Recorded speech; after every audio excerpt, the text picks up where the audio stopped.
And hi and welcome from Rudy's on the Circle in Waco. Welcome into our Baylor Coaches Show. Bit of a March hiatus for the Coaches Show. Had to go off and win a national championship, but we are glad to be back here, and we're glad to have Coach Todd Harbour with us, Baylor track and field coach. Coach, welcome. Appreciate you being here this evening. John, great to be here. Yes, sir. Yes, sir. Thank you for having me. You can understand March was a little busy, and you can understand taking a break from being here, but it is nice to be back. Yes, sir. It was a great March for sure.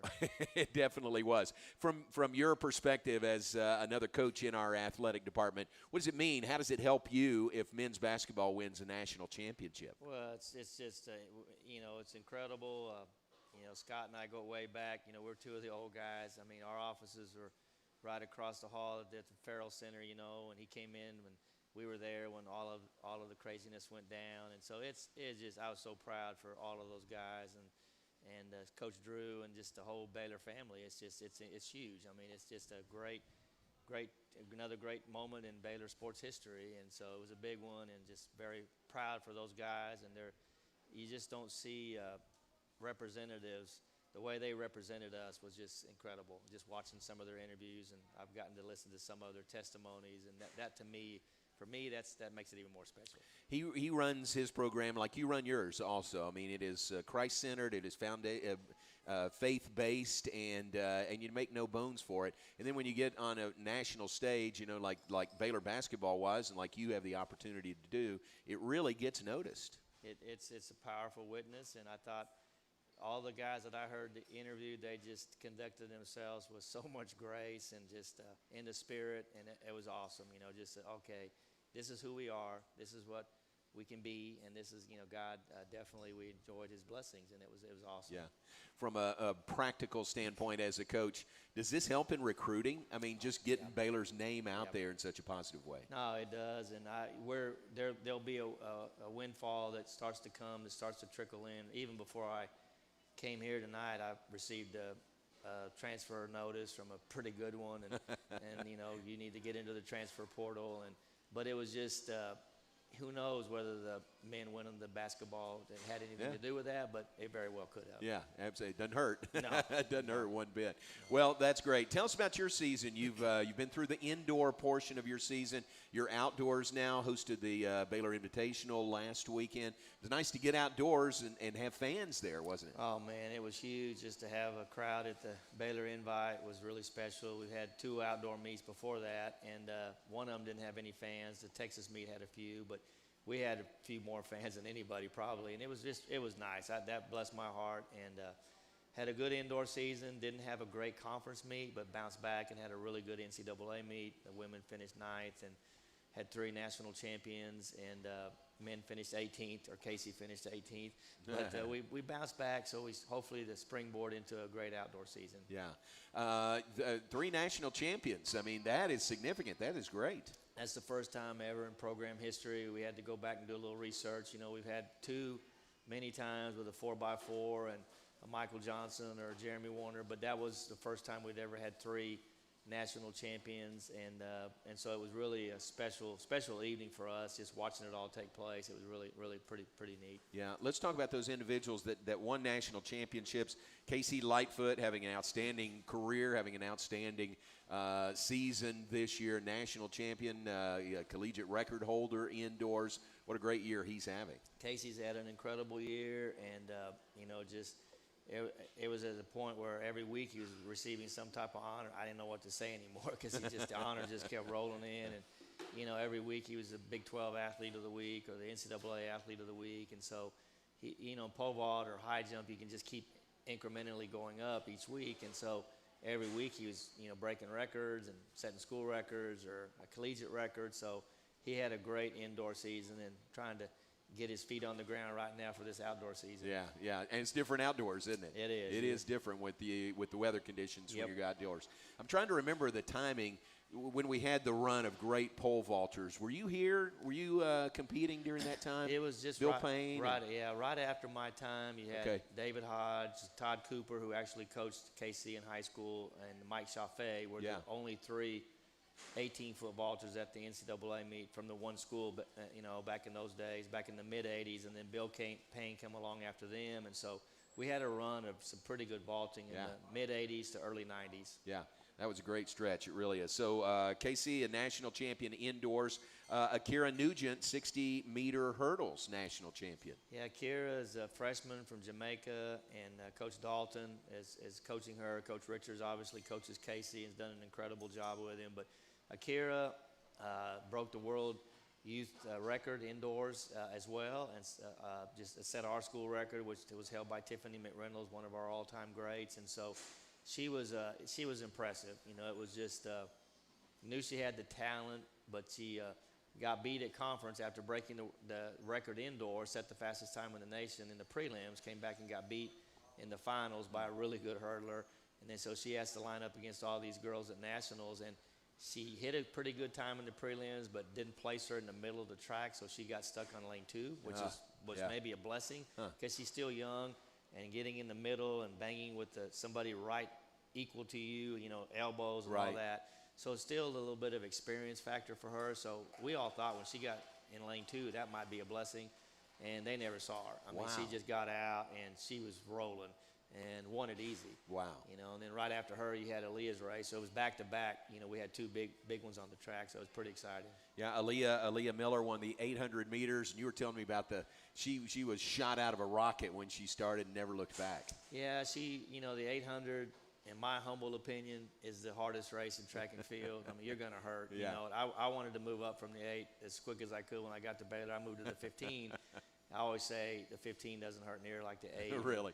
And I was, you know, so anyway, she was determined that, okay, we're going to run our race, and we're just going to go out and take it. And if anybody wants to come, let's go. And so she went out. Game plan was to go out a little bit slower than what she went out, but she went out in 56.9, which is really fast, and she shocked the whole group of them. And so they cowed her a little bit at the end, but she broke the NCAA meet record as well. Wow. So we had two NCAA meet records, Casey and Aliyah, and so that was pretty impressive. Wow, that's great. Was this in Fayetteville? Is Yep. that right? Yeah, Fayetteville, Arkansas. Y'all like that track, don't you? It's been good to us over the years. We've won, you know, quite a few national championships there. It's a great place, great venue. You know, without fans, it was, you know, like everybody else, it was tough, but you could see it with fans there. It would have been really exciting, but it was still exciting. You had the athletes in there and the coaches, but we got to appreciate it, but it would have been nicer if you had obviously had fans. Yeah. All right, that's indoors. You've been outdoors for a few weeks now. Let's turn the page to that. After we take a break, we'll be back with more in just a moment. You're tuned in to the Baylor Coaches Show. We are live at Rudy's Real Texas Barbecue. Coach Todd Harbour, Baylor Track and Field. Our first guest tonight, Glenn Moore, will be here later talking Baylor softball. Stay with us. Back with more on the Baylor Coaches Show right after this.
Back with us live from Rudy's on our Baylor Coaches Show on this Thursday evening. We do appreciate you being with us. Thanks to those that are here at Rudy's. Really nice crowd. Thank you very much. There's Glenn Moore warming up in the bullpen back there. Coach Moore will be with us the second half hour of our show. Thanks to those of you listening on our flagship station in Waco or on the KCEN website, on Facebook, or on YouTube is where you can not only hear us but watch our Baylor Coaches Show. So thanks to our great partners at KCEN.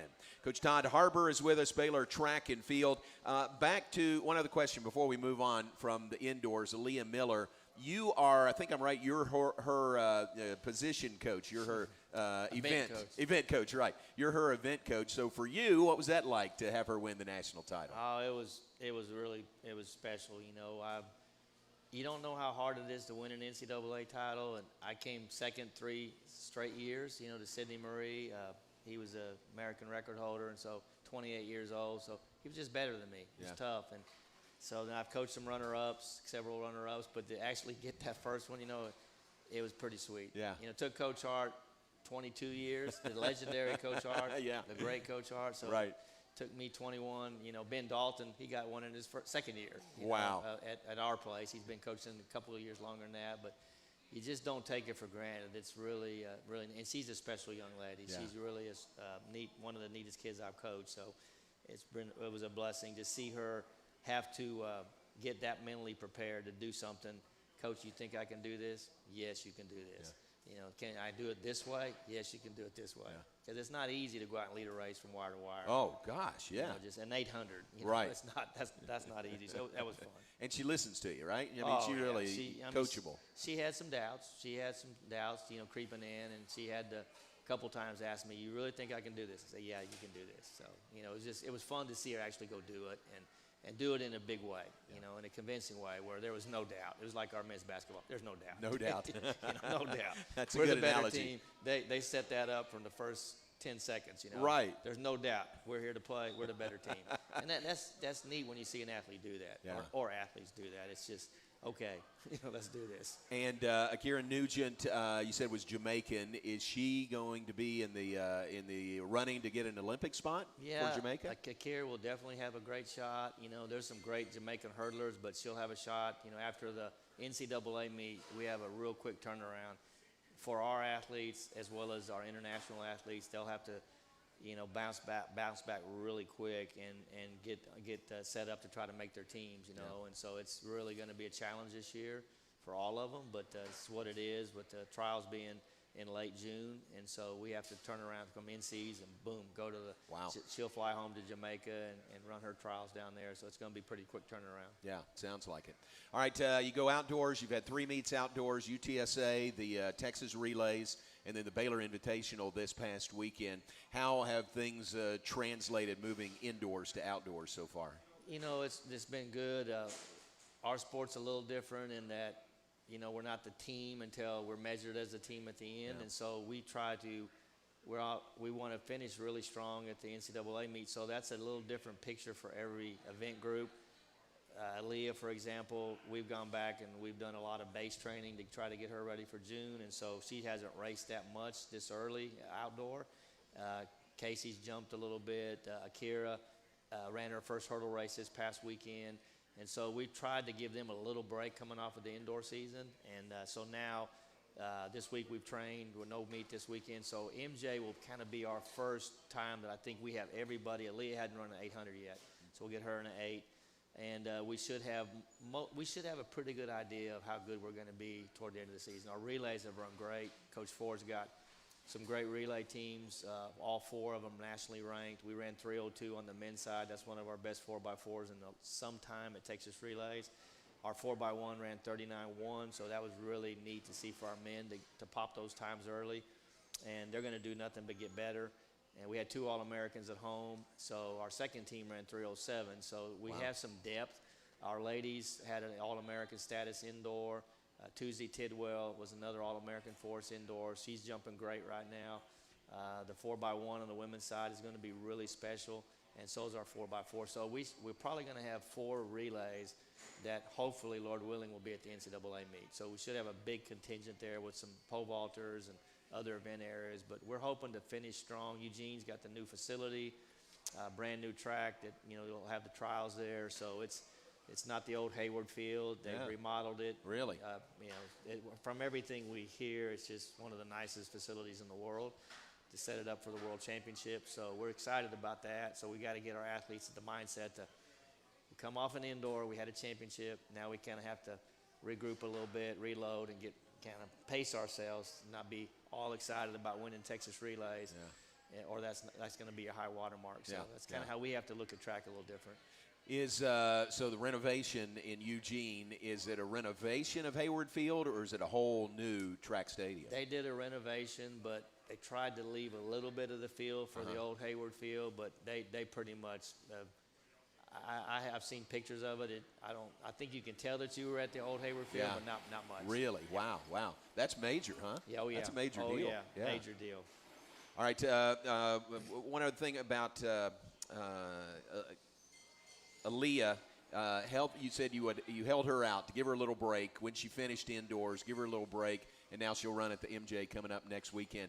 Do you do that? I mean, you have to be very conscious about this being a long year, and especially with Olympic trials, Olympic year this year.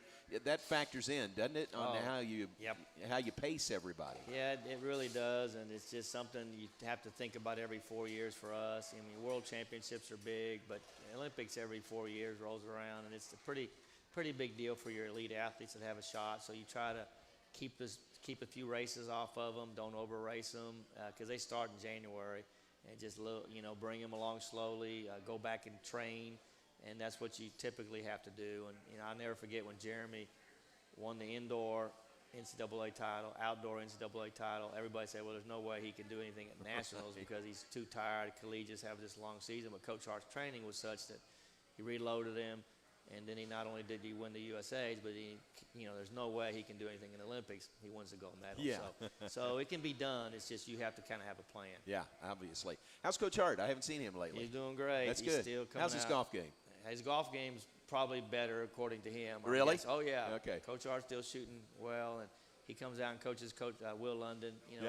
They're working together. So, but he's still doing well. That's good. I hadn't seen him in a while.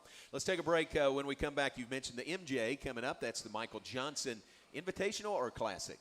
It is the Invitational. Invitational. Yep. Michael Johnson Invitational is coming up, not this weekend, but the next, the 17th of April. Let's talk about that, some of the teams that will be here and what to look forward to for that. We'll do that when we continue with Coach Todd Harbour on the Baylor Coaches Show. We've also got First Place Foods Ask the Coach question, brought to you by First Place Foods, Hunn's Private Stock Pickles. That's a darn good pickle. We've got that when we come back. Live from Rudy's. Stay with us. More of the Baylor Coaches Show right after this.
Back with us on the Baylor Coaches Show this evening, live from Rudy's. We appreciate our hosts here at Rudy's. Rudy's Real Texas Barbecue. Thank you very much, and always fun to be here in Rudy's.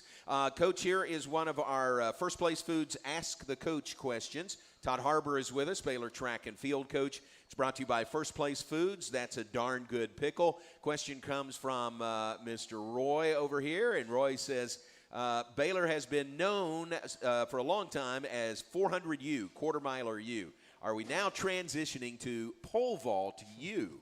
We talked about the great history of pole vaulters here.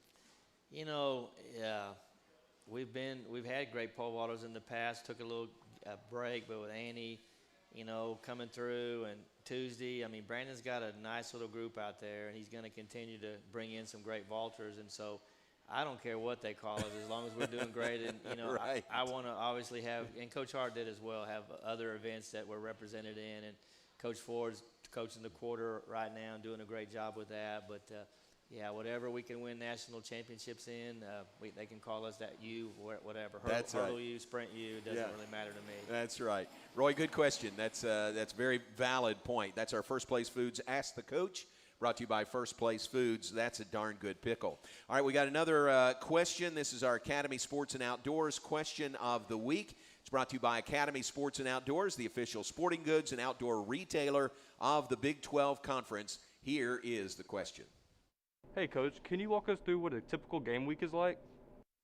That's a good question. Very good, yes. That's a good one. Now, we're talking track and field, not game per se, but what is a week like leading up to a meet? It may take me about 30 minutes to answer that one correctly. But, I hear you. You know, well, our sport is unique in that we have so many different event areas that they all approach a meet differently, you know. And so pole vaulters are going to have a little different workup for the meet than a distance runner is. Yeah. And so every event is different. Hurdlers and sprinters are going to have a little different day-to-day before the meet as versus, again, a middle distance or distance runner. So it's very unique to the event. And so for my event area, the 800-mile middle distance group, we're going to probably work pretty good on Monday. And then we'll have a run on Tuesday. So if we do a pretty hard session on Monday, we'll come back with a run. And then Wednesday, we're going to come back with a pretty good workout. And depending on the meet, how big it is, last night we went under the lights, tried to take advantage of the wind dying down, had one of our best workouts of the year last night under the lights about 8 o'clock. And then we came back with an easy run today.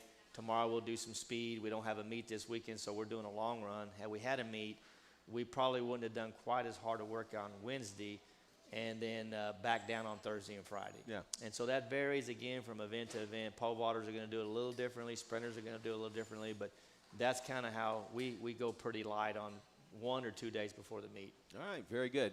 But it is different for each event, really. We work out at different times. Yeah. We're not all together. A softball group, Glenn's got all of his together.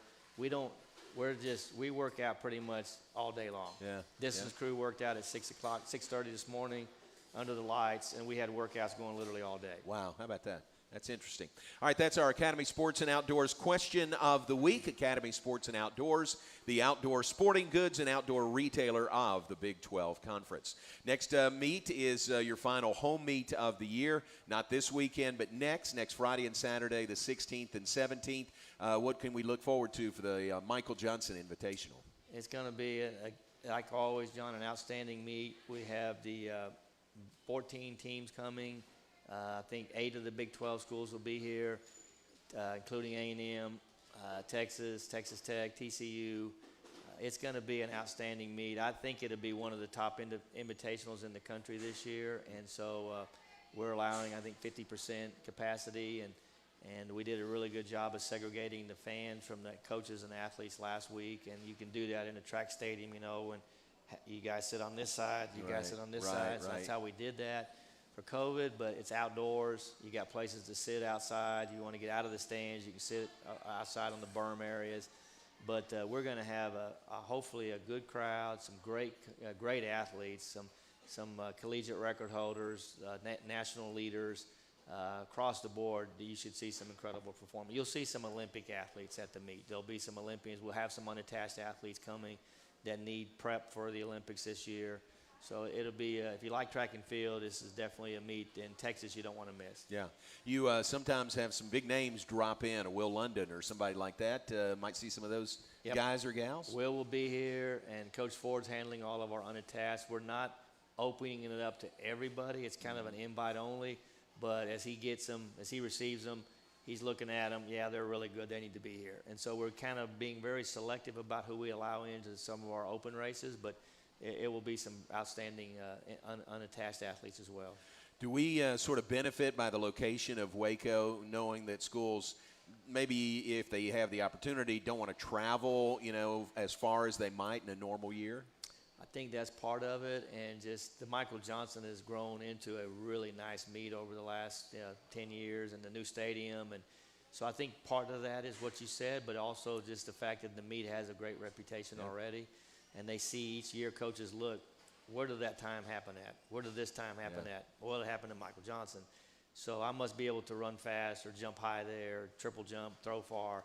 So in different event areas, coaches look at where can I go to get a qualifying mark. They're trying to qualify for NCs, so the MJ's been pretty special. And the Clyde Hart Track and Field Stadium is just so nice.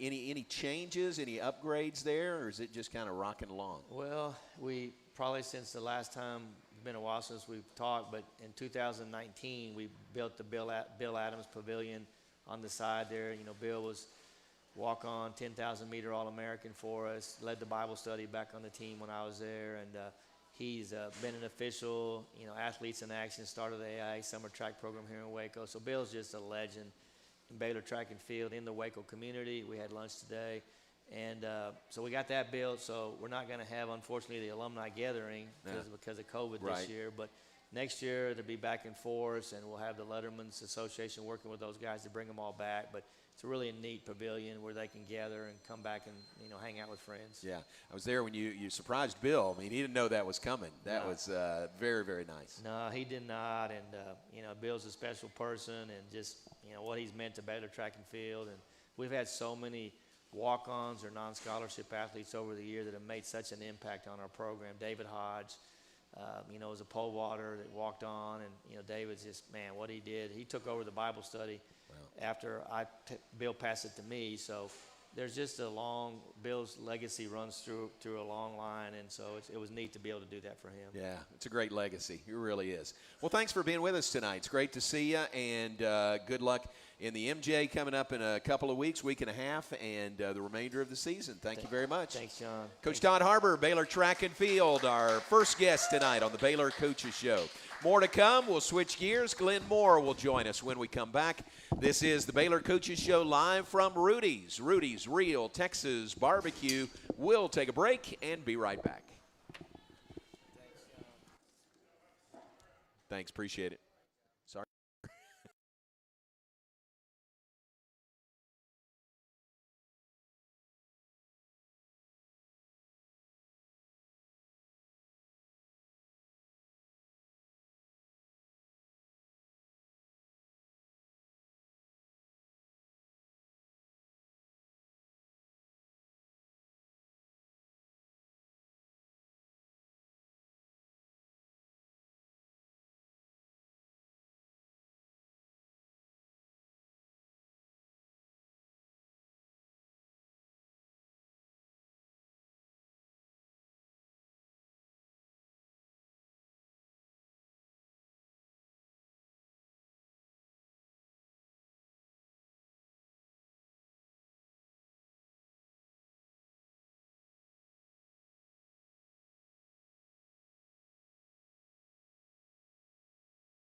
Past the bottom of the hour on our Baylor Coaches Show live from Rudy's. We appreciate you being with us tonight.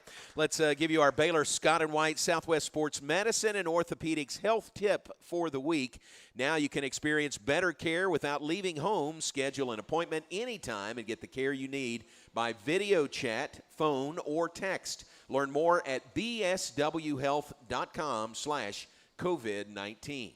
And as we continue on our Baylor Coaches Show, join me in welcoming Baylor softball coach Glenn Moore, who is with us tonight. Welcome to you. Good to be here. Appreciate you being here. Sorry you've gotten the bad news about dinner this evening. Yes, I have, Sorry but about I'll that. survive. I got plenty in reserve, Okay. so I'll be all right. Yeah, same here. We owe you. That's just put that in the bank. We owe you for dinner. But first off, health-wise, for you personally, you gave us a scare. You okay? Well, I hope so. I'm still kicking right Yes, now. you and are. The good Lord gave me a warning, and I heeded that warning and did a heart cath, and they found some blockages, and they're taking care of them. So I'm in Dr. Day is a good cardiologist, and they're working on me right now. And you know, I'm still here, still kicking. So that's good. So good Lord thinks there's something for me to do still, I guess. Yeah. Well, to me, you're just healthy as an ox, but you know, with arteries, you know, and heart, sometimes you don't know. Yeah, and I didn't have any idea, but it is in my family. It's genetic, and you got to be careful with that. You know, Dad passed away with a heart attack just 3 years older than me, so you know, you got to be aware of the warning signs, they say. But I didn't have a whole lot other than I passed out at a traffic light right in front of the ER. So you had to have the good Lord looking out for you. If you're going to pass out anywhere, you need to be in front of an ER, and that started a series of tests that led to finding out I had some blockages. Hey, that's the best case scenario, I guess. And you put your truck in park, right? I was able to do that. That's I knew amazing. Something was happening, and Right. I was able to put it in park. Yep. Oh my gosh! All right, well, we're praying for you, and glad you're here, glad you're okay, and hope you get it completely taken care of. Don't want to dwell on that. Let's talk about you were supposed to play #1 and undefeated Oklahoma this weekend, a 3-game series. Supposed to play Abilene Christian a couple of games midweek. Had to postpone those, and that's COVID related, right? It is, and we've been very fortunate not to have had any effects from that. But it is the season, and it's something many teams are having to deal with. And you know, I'm an optimist, so I kind of look back to Scott Drew. He had a problem in the middle of his season, and it ended pretty well. There you too. go, So, right. You know, who knows? So, but yeah, we lost a couple of games to Abilene Christian, and then retested, hoping to have a false positive, but it didn't work out. So we're going to miss this weekends with Oklahoma. It's too bad. You know, they're a very good team, and they're #1 in the nation. You don't get a lot of opportunities to play the #1 team in the nation, and we were looking forward to it. But it's not going to happen now, but it could down the road. Yeah. So we could make that up or play it before the Big 12 tournament. That'd be good. And the tournament is postponed, not canceled. So that's you'll correct. look for a time to try to make those games up. Yes, we're working on that now. Very good. And let's make the point, I don't think we need to, but let's make the point, you're not sidestepping Oklahoma. You would welcome the opportunity to play them. What do you have to lose? I mean, nobody else has right. knocked them off yet. So, you know, and we've got great respect for what Patty's done up there, and we feel like we compete with them. Don't beat them off them, but we compete with them and hopefully make our conference better by, you know, playing the Sooners. And again, you don't get to play the #1 team in the country often, so, you know, you don't get those opportunities to knock them off. So that was going to be our plan. But having said that, John, I don't want to play those guys with half a team either. So, you know, we want to get everybody healthy back on the field, so we'll have a shot. What is the threshold for softball numbers-wise? Is it 13? You have to have 13. Okay. Yeah, Okay. And combined with contact tracing, and, you know, Baylor's doing such an incredible job of, you know, contact tracing and making sure everybody's social distancing. And Kenny Boyd and all the trainers, I just admire those guys and the job they've done. I certainly don't want to switch places with them and what they've been through, but you know, I think they keep it from spreading. So we'll adhere to the rules they've set and the Big 12 set, and and then we'll march forward from here. Yeah. I think, what's happened with your team this week is kind of eye-opening and kind of a reminder. We're two, for the most part, outdoor sports now. We talked to Todd, track and field is outdoors. You're outside. Baseball's outside. Tennis, for the most part, golf is outside. But even at that, even though we're outdoors with the sports, I mean, we've still got to remain diligent in what we're doing to be able to complete these games. Yeah, we do. And can I just interrupt and just say what I think of Todd Harbour and what a great guy he is. And Baylor knows what they have in that. What a gem of a person, but a mentor of mine. I just want to kind of go off the record right here. I guess I'm on the record. I just want to say how lucky we are to have a godly man like Todd Harbour leading our track and field program. So I want to say that first. But you're right. We have to continue to be diligent and very protective. And we take 2 buses everywhere we go and try to spread out as much as we can. And Matt, bless his heart, Matt Pachowski's our trainer, and he's constantly on us. He's the bad guy. You got to have the bad cop, and he's a bad cop to make sure everybody's safe. But, whenever you do lose games because of it, you see how important those rules are for you. Yeah. Travel is obviously more difficult this year. You mentioned doubling up on buses, all those things, the protocols you have to go by when you go through when you fly to like Provo, Utah. But even with all that, you've played 29 games and only 9 have been at home. How did you end up with so many road trips already this year? Well, we lost a whole tournament at the beginning and had to go to Louisiana and play. Right. So we've had some other games scheduled that we've had to cancel for various reasons. So our original schedule wasn't a road-heavy schedule as much as it looks like it is right now. But, John, after last year, we're just happy to play. We're happy that we can compete and play on any field. And it just so happens that we hadn't been able to be at Getterman. We got it looking good, by the way. So got a new fence, and our field looks great. We've practiced on it every day, so we know what it's like to be there. Right. But we want some people in the stands cheering for us, too. So it'll be nice to be able to play in front of a crowd, and with the weather doing what it's doing right now, people are ready to get out and cheer on the Baylor Bears. That's true. All right, let's take a break. Back with more in just a moment. Glenn Moore is our guest, Baylor softball head coach. This is the Baylor Coaches Show live from Rudy's Real Texas Barbecue, and we'll be right back after this.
Back with us live from Rudy's on our Baylor Coaches Show. We appreciate you being with us this evening. Baylor softball coach Glenn Moore is our guest up to the top of the hour. Maybe more, who knows? We'll get going, but appreciate Glenn being here. Time for our First Place Foods Ask the Coach question. It's brought to you by First Place Foods, Hunn's Private Stock Pickles.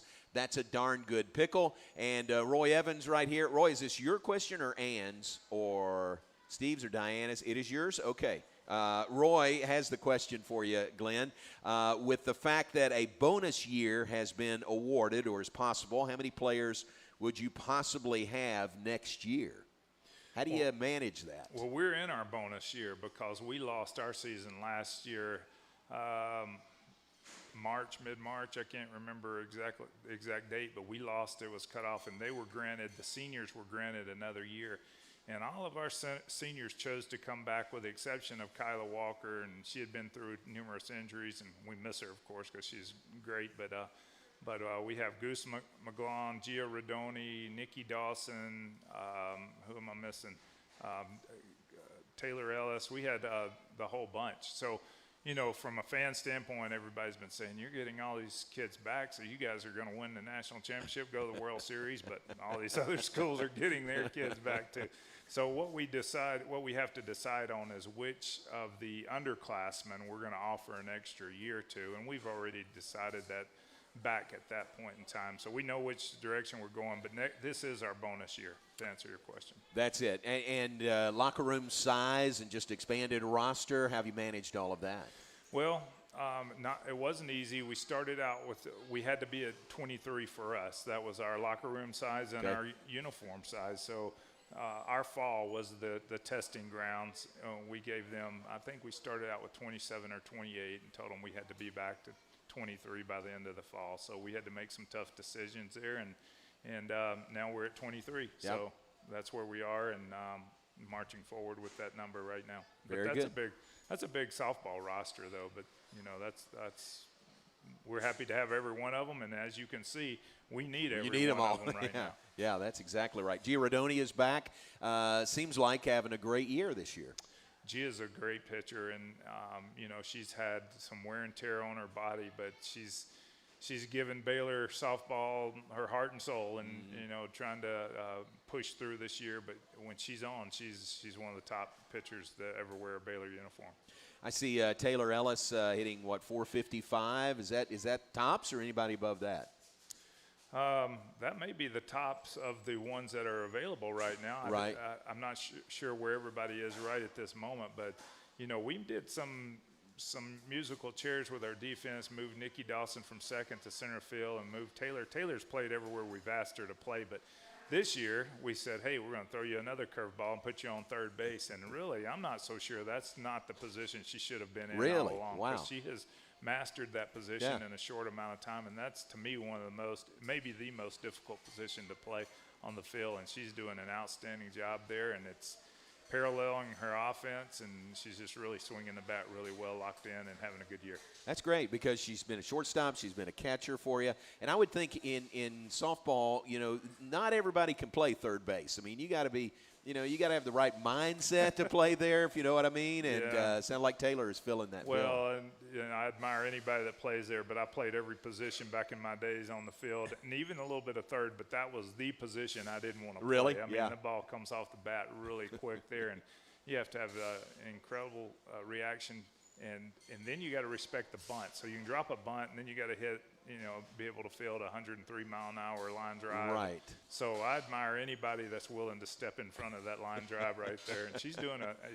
She's getting better every game there. So I really appreciate the fact that Taylor has said, I'll play wherever you want me to play, you know, and we've had to put her at multiple positions because everybody wants to master a position and give yourself the best chance of being recognized as very good in the sport at the end of your career, and to move around, which we've had to ask many players to do, and play other positions so that we can put our best group on the field she's been very unselfish in that regard, so I appreciate that, and she's doing well, really well. You have to be fearless, don't you, to play third? And you've had some Well, really good I don't want third to call basemen. Taylor crazy or any of our third I'm not. basemen. I said fearless. You got to be a little bit crazy to Okay. play there, so especially in our sport. So. Taylor, my word was fearless. All right. His word was crazy. Yeah, Okay. I think she'd agree with me though that it's a crazy position to play. That's so close to the batter, but I admire it. Yeah, fearless would be a better word, I guess. You can get me out of trouble. I don't disagree with what you said. You are you're battling not only COVID right now, COVID issues, but injuries. You have had a bushel basket full of injuries this year. Yeah, I think I said earlier that we are the Job of the softball programs. Have been for about 5 years now. We just can't seem to get through a year without having, just odd injuries, torn ligaments, ACL, things that happen in the blink of the eye. It has no reference to anything we're doing wrong in the weight room nutrition-wise. It's just crazy injuries. We were talking, Coach Newman and I were talking about Whitney Canyon turning her ankle at first base. Just jogging to first base. And we had Amber Daniels a year ago that drew a walk and had a third-degree sprain on the way to first base. So I don't know if we're not living right or what it may be, but we have had our share of injuries, and it certainly it allows other players to play, but you have to have a little bit of depth to be competitive, and we've got a couple of difference makers on the bench right now. Yeah, and you need every one of them right now with the injuries and then the COVID. It's a shutdown now, but when you get enough people back, you just need that depth, especially this year. You really do. I did a little devotion with the team the other day, a thought for the day, where I got from Gloria Gaither. Mark Lowry talked about God's in the interruptions. So that's kind of the way we look at it. God's in the interruptions of lives, and these are interruptions for you, and it causes interruption for the team. But through all that, God's working something out, and that's a perspective we're going to take, that he'll make you better and he'll put you at another level if you look at it like that and trust in him in the process. That's a good approach. That's a really, really good positive approach. Let's take a break here. When we come back, I want to ask you what I asked Coach Harbour earlier with the men's basketball winning a national championship. How does that translate to your sport? What's the positives out of that? We'll have that and more when we come back. This is the Baylor Coaches Show live from Rudy's Real Texas Barbecue. We'll take a break and be right back.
Back with us live from Rudy's. We're glad you're with us. Thanks to those who are here at Rudy's this evening on the Circle in Waco. Those of you listening on our flagship station in Waco, on the web at BaylorBears.com or on TuneIn, welcome. Also, watch on KCEN on the website, on Facebook, on YouTube, on the KCEN pages. We appreciate our partners at KCEN. Jigger is here and Thomas is here representing KCEN. Coach Glenn Moore is our guest. One more segment with you, and tell me your thoughts as you watch Coach Drew and men's basketball win a national championship just 4 days ago. Well, I just almost had another heart attack. I was just so excited for them. And hey, don't kid about that. No, I know, but it was it's so exciting to see some people like that coaching staff led by Coach Drew, Tang, and people that do it the right way, like I was talking about with Coach Harbour, and they just lead. They make boys into men, and they do it the right way, get recognized, and then be on the top stage. And it's just really, really nice to be a part of. And we all claim that, don't we? So it's part of sure, it's Baylor Baylor, family. absolutely. That's right. And it certainly is an asset to all of our programs in our university. Well, like I said to Todd, you run your program the same way, Christ-centered, firm foundation, faith-based. You run your program the same way, and it's great to see, it's great to see that team as they gather and circle and say a word of prayer after every game. It really is, and it's, you just think about your kids at home watching that and what they're seeing. There's so much negativity to see that kind of positiveness and being rewarded the way they have. And I tell everybody I meet that don't know Coach Drew, he is the same guy you see when he's behind the mic, whenever he's in a boat fishing. He's the same guy, just everybody loves Coach Drew, hard worker and just a great attitude. In what ways can that benefit you in Baylor softball?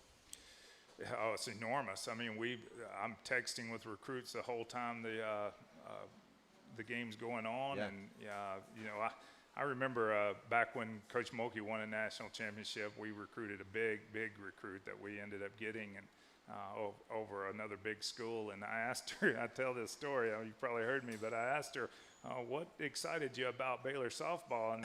And she said, well, I don't know much about Baylor softball, but the women's basketball program's really good. And I said, well, that kind of humbled me a little bit, but hey, we'll take it. That's right. Same way with men's basketball right now. We're going to ride this wave as long as we can, and it's certainly going to help all of our programs. Yeah, it really is. You hear the term, a rising tide raises all boats. That's right. I think there's something to that, for every sport. But, John, Baylor's, if you're not in the top 25, and That's and right. we've dropped out right now, we're going to knock on the door, we're going to get back in. But if you're not in the top 25, you better get to work around here because every sport is in the top 25, and many are in the top 10. So it's amazing to think about Baylor so competitive in all of their sports. It's just a lot of great leaders of these programs, too. I just really love the coaching staffs and the athletic departments. Just tremendous right now, and God's really blessing us. Absolutely.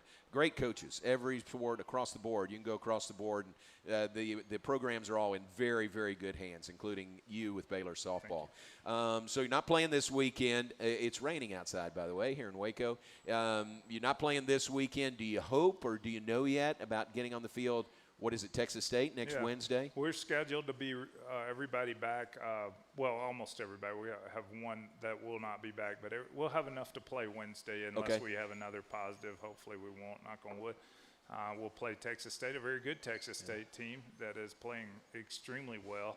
And then we'll head to Stillwater this weekend to play another very good. I mean, we have Murderers Row coming up, so we've got to get people healthy back on the field, and then we've got to play really well. Yeah, but it's Oklahoma State the next weekend. That's right. That's on the road again. That's right. Back on the road. Mm-hmm. Well, all right. Good luck. Good luck getting everybody back, keeping everybody healthy, getting the ones who are injured or COVID, affected, getting them back out there.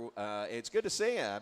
I've been gone too much. I haven't seen you much, so it's great that we can have a chance to visit. Yeah, I hear you all the time, so I feel like I'm with you all the time. But that's nice. You can buy me some barbecue this next week. Maybe we can get together. We'll do that. We owe you barbecue. Yes, we absolutely do. I know a great place we can go to. All right. Good all right, deal. Coach Glenn Moore, Baylor softball, our guest. Thanks to Coach Todd Harbour, who was with us earlier. Let's take our final break. We'll be back. Look ahead at the upcoming schedule in Baylor athletics. We'll have that when we come back, live from Rudy's Real Texas Barbecue, and we'll be right back after this.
And back with just enough time to wrap things up on tonight's Baylor Coaches Show, live at Rudy's on the Circle in Waco. Stay tuned. We'll give you an update on our next show. It's a couple of weeks from now. We're putting the finishing touches on that, but you'll enjoy our next show. And you'll be the first to know, okay, when we get everything finalized.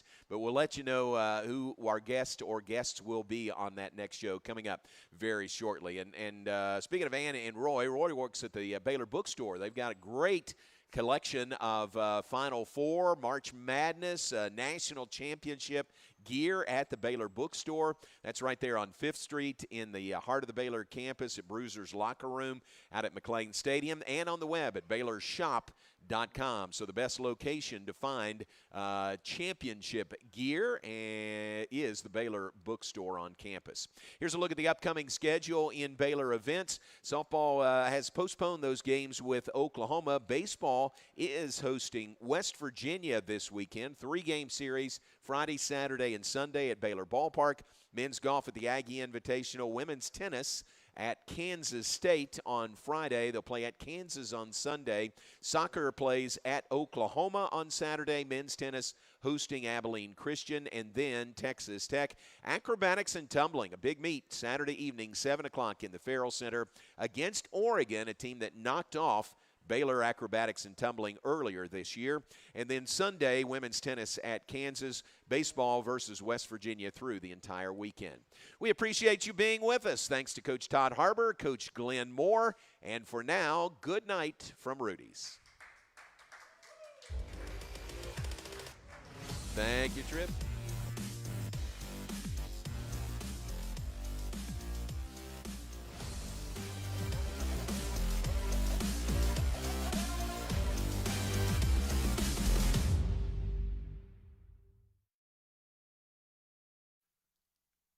This has been a presentation from Learfield IMG College.